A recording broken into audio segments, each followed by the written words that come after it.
Le journalisme à l'épreuve de l'éthique et de la déontologie en période électorale, c'est le thème consacré à cette 23e journée nationale de la liberté de la presse célébrée ce 20 octobre au Centre national de presse Norbert Zongo.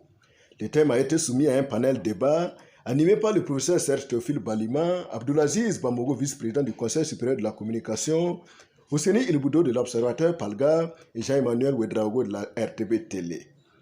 Tous ont rappelé les enjeux du double scrutin présidentiel et législatif du 22 novembre prochain, tout en invitant les hommes et femmes des médias au respect des règles d'éthique et de déontologie du métier en vue de l'élection libre et sans incident.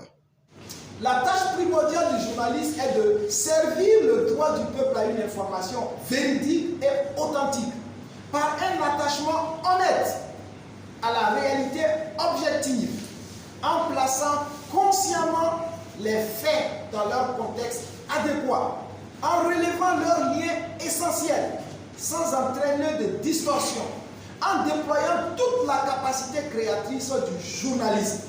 Donc pour l'ensemble des médias, si vous voulez traiter de l'information électorale, vous assurez un égal accès de tous les candidats à votre média, afin que le public reçoive un matériel approprié lui permettant de se forger une image précise et cohérente du monde.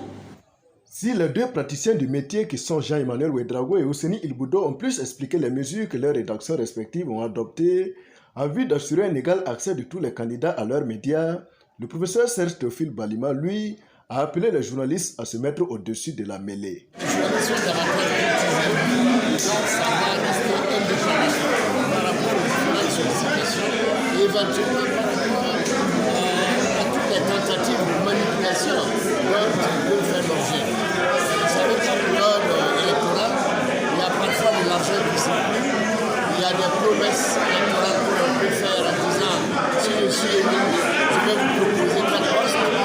Tout ça sont des facteurs d'influence qui peuvent travestir la mission du journaliste en période électorale.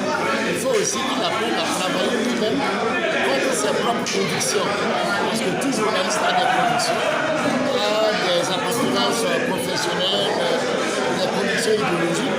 Et il doit travailler, pas forcément pour défendre sa conviction à lui, mais plutôt pour défendre les idées qui peuvent contribuer au développement du Burkina Faso, qui peuvent contribuer à la cohésion et éviter toute action ou de relayer des actions qui pourraient compromettre la cohésion sociale et la paix sociale.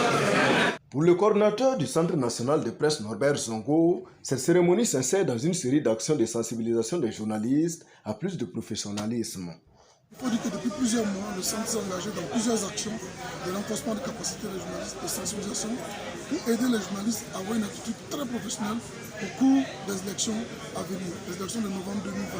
C'est pour ça que ce panel-là aussi rentre dans ce cadre-là. Après avoir fait des formations, des ateliers, des émissions, nous avons décidé aussi de mettre ce panel-là sur le thème de l'éthique et de la déontologie, faire ce panel de haut niveau. C'est pour amener les journalistes à comprendre le rôle qu'ils doivent jouer au cours de ces élections. Voilà un peu l'objectif de ce panel. Le comité de pilotage du Centre national de presse Norbert Zongo, dans son message prononcé à l'occasion de cette 23e célébration, a souhaité à l'endroit du peuple burkinabé de vivre des élections apaisées, transparentes et crédibles, afin que le Burkina Faso soit le véritable vainqueur de ces élections à l'issue des résultats.